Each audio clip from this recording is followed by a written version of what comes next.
Good morning, everybody. So today it's Tuesday, the 26th of January, and today we're going to be starting a brand new unit in writing. So in this lesson, we're going to be identifying the features of an advice letter. Your first task is to correct the sentences below. When you're put in your cage, do you feel trapped? If so, then read on to solve your problem. Pause the video here whilst you make the corrections and press play once you're happy with the edits that you've done. Well done, everyone. So let's see how we got on. Hopefully you spotted that when should have a capital W. So I'll just make this a little bit thicker so it's a bit easier to see. A capital W for when. Your is the incorrect use of your. We're looking for the meaning of you are. So you apostrophe R-E here. Put in your cage. So we actually have a subordinate clause now because of this subordinate conjunction at the beginning of a sentence. And then we carry on here. So trapped, this was misspelt. So we have T-R-A and then two P's like this, trapped. And then we should have a question mark and not a full stop at the end there. So quite a few things to fix on this first line. And then we want a capital letter for if. If is another subordinate conjunction, so we want to use a comma here. If so, then read on to solve. Solve has been misspelt. It was missing an E on the end. Problem has also been misspelt. Shouldn't be a U. So this was misspelt and that was misspelt. Okay, pause the video here if you missed out any of those corrections, but continue watching if you are ready to proceed with the rest of the lesson. Great. So as I've already said, we're going to be writing letters of advice today to animals with different issues. It's going to be written informally, and we're going to be taking the character of one animal writing to another animal. So have a think for a moment now. What sort of things are you expecting to find in a letter of advice? Okay, great. And so we'll see if you are correct in just a moment. And our model write is going to be about a hamster who is being ignored by their owner. And next week, we're going to be writing about a cat whose owner is always putting them in their bag and hopefully being able to give them some solutions to help them with their problems. So let's get started with reading the model text. So our model text about a hamster who's ignored by their owner. So I'm going to read out sections and then I'm going to ask you to read out a different part. So pause the video at those points and then you can read those out loud. So greeting, dear Hammy, thank you so much for your letter and coming to me for advice. The first thing I'd like to say to you is, don't worry. This is a situation that lots of pets find themselves in. Sometimes our owners are so caught up in their own world that they forget about us. Pause the video here, read the purple part and then resume. Paragraph 2. Firstly, if I were you, I would find a new hobby. Have you ever tried running around your cage at top speed? Read the blue part, please. Well done. Alternatively, you could stick your nose out through the bars. I've seen lots of children squeal with delight when their pets do this, so I know that it works. As well as that, you should try and make some different friends and not rely on the children as much. Read the blue section, please. Well done. I think you'll find that the other animals, especially dogs, are super friendly. Perhaps be wary of the cat, though. If you have already exhausted my first two potential solutions, a more extreme fix would be to play dead. Read sections, the blue and the green section now, please.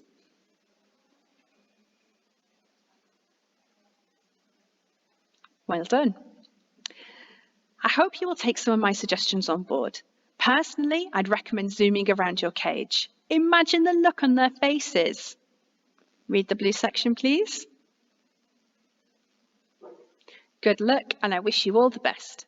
Kind regards, Bunny the rabbit. And now we are left with a very happy looking hamster after all of our advice.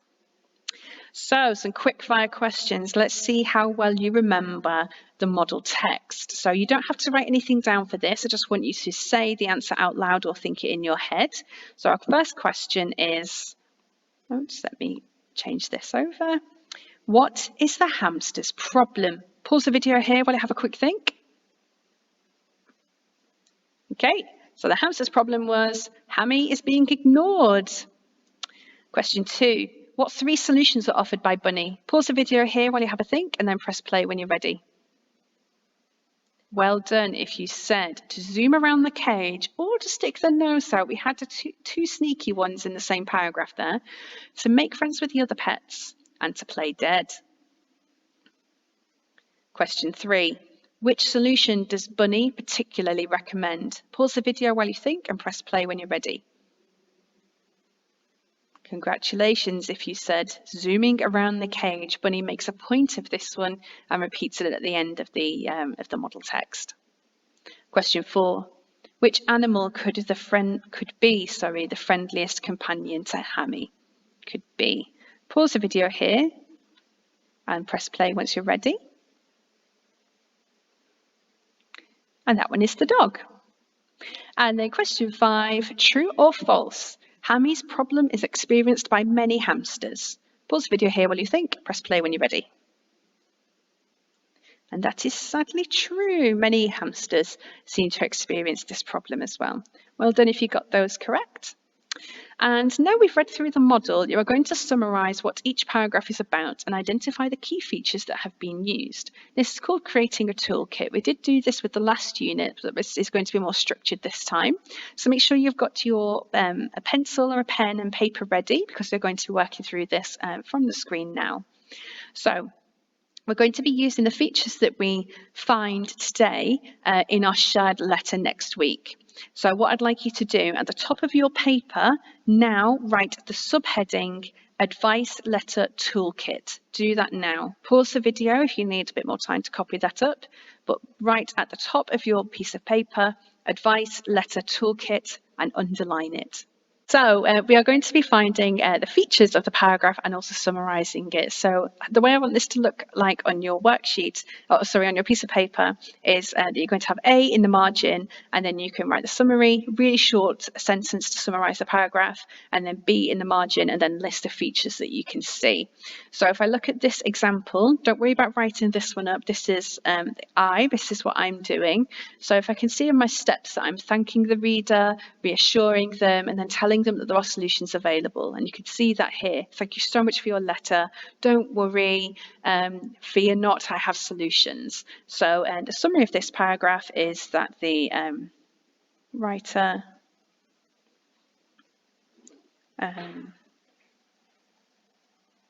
offers reassurance and offers thanks. Okay, nice short summary, just basically summing up what happens in that paragraph. So basically this will be what's in this section here, so reassurance and thanks.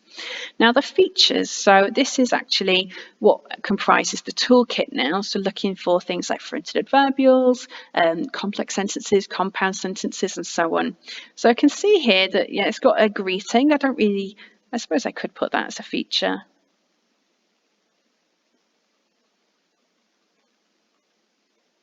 Oh, sorry, comma there. And then if I'm continuing to look at the paragraph, I can see I've got the thank you so much for your letter and coming to me for advice. So I've got and, which means that this is a compound sentence. So we're looking for a mixture in our writing. So we've got a compound sentence.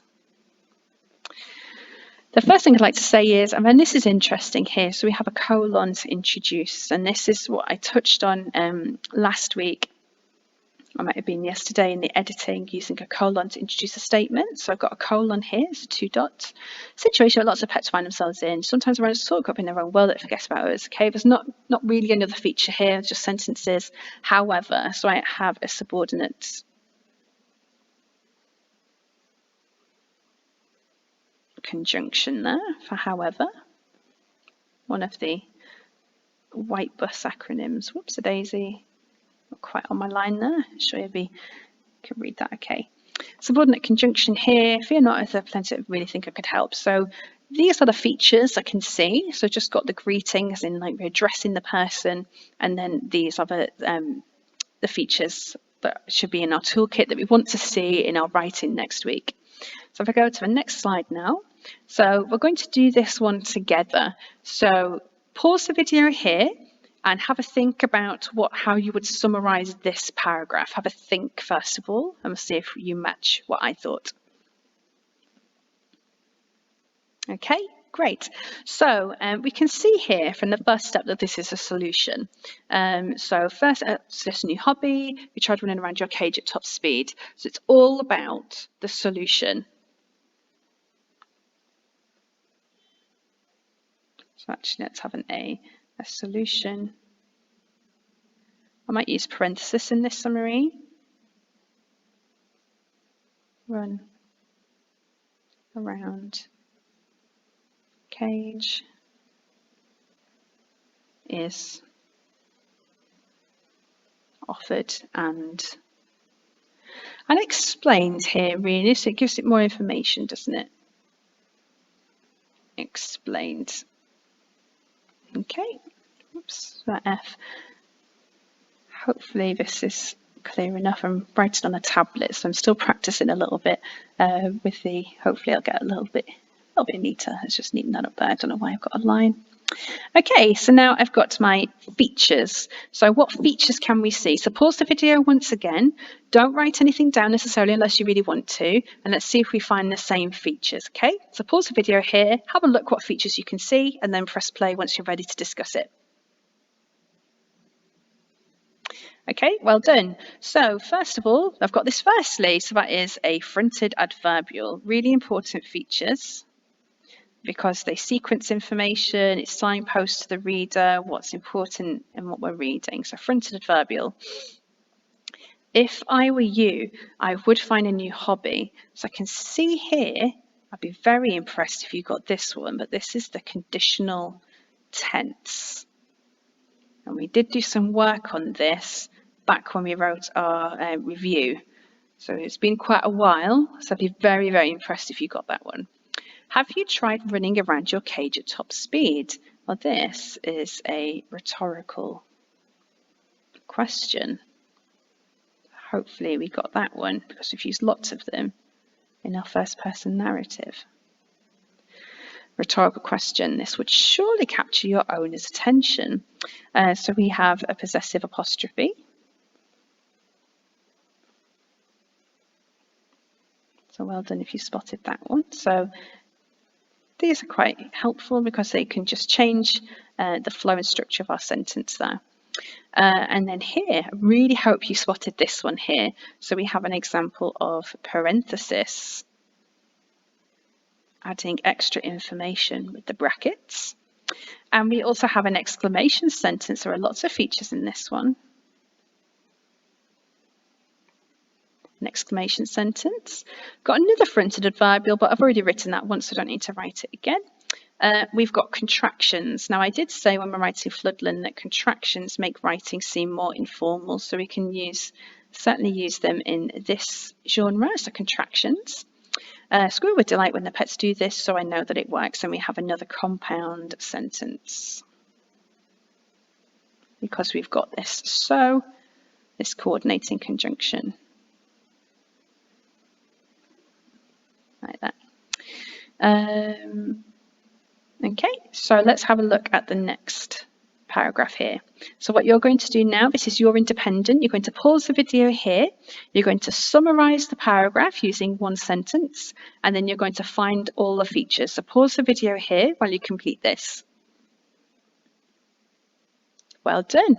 Now for paragraph 4, you're going to do the same.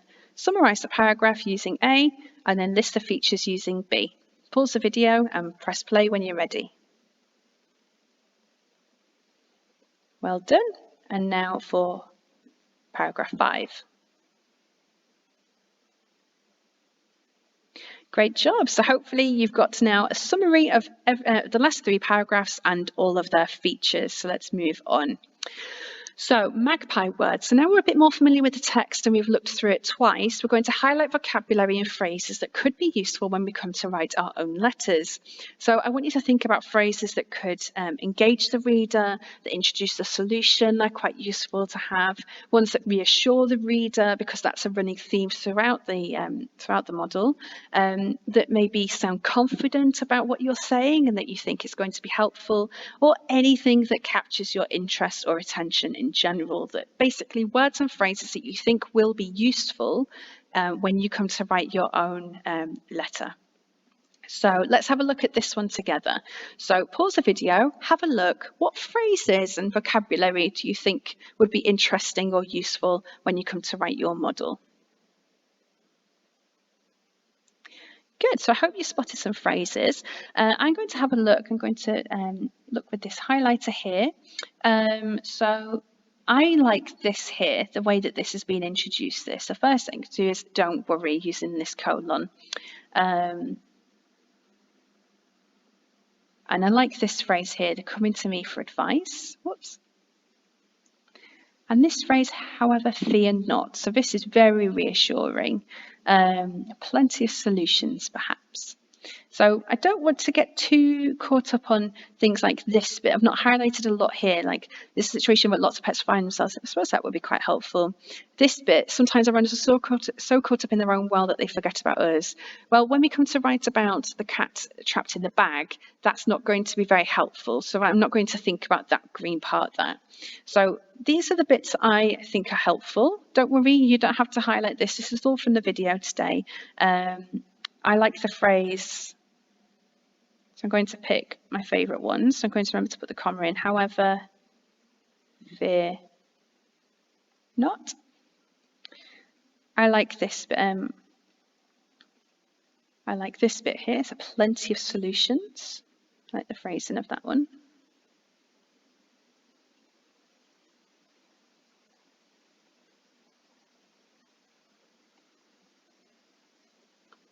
And I like this bit here. So I'm actually not going to write the full thing, but I'm just going to have the colon there. Don't worry. Okay, so just some magpie words from that paragraph that I think would work well for next time. So what you're going to do now, you're going to pause the video here and you're going to write down any words or phrases that you think are interesting or noteworthy or that you may want to use in your writing next week, and press play once you're ready to proceed with the other paragraphs. Well done. So let's have a look at the next one. Pause here and press play when you're ready. Pause here now and press play when you're ready. And pause here and press play when you're ready with paragraph 5 when you're finished.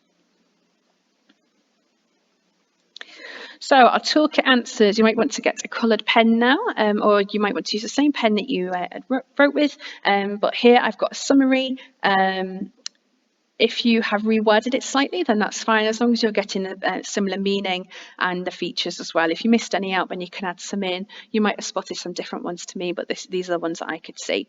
So paragraph 3, a summary is, it's a strategy to help the problem, apprentice make friends.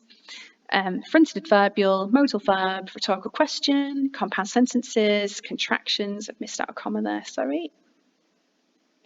Which gives it an informal tone, parenthesis and ellipsis. In paragraph 4 is a strategy to help the problem, that was to play dead. We've got the conditional tense again, subordinate clauses, exclamation for short sentences for emphasis, modal verbs, contractions for informality, and a rhetorical question. And in paragraph 5, it's a summary, reassurance, and message of good luck. We have fronted adverbial, contractions for informality, modal verbs, and exclamation sentence. So a lot of these are reoccurring throughout the whole piece, which is what we want to see, because that is how you would achieve the correct tone, having that informality, sequencing information, and making things sound exciting and like you're confident with the exclamations. Okay. So that is all for our lesson today. I'm going to leave you with this question now. What do you think are the most important features of an advice letter from what we've seen? Let us know your ideas on Seesaw. You can put it at the bottom of your page, and then we can share some ideas and see what we think. Okay, well done for all of your hard work today. Can't wait to see all of your work uploaded onto Seesaw, and I'll be with you all tomorrow in the morning, continuing on with our unit. Take care, everyone. Bye.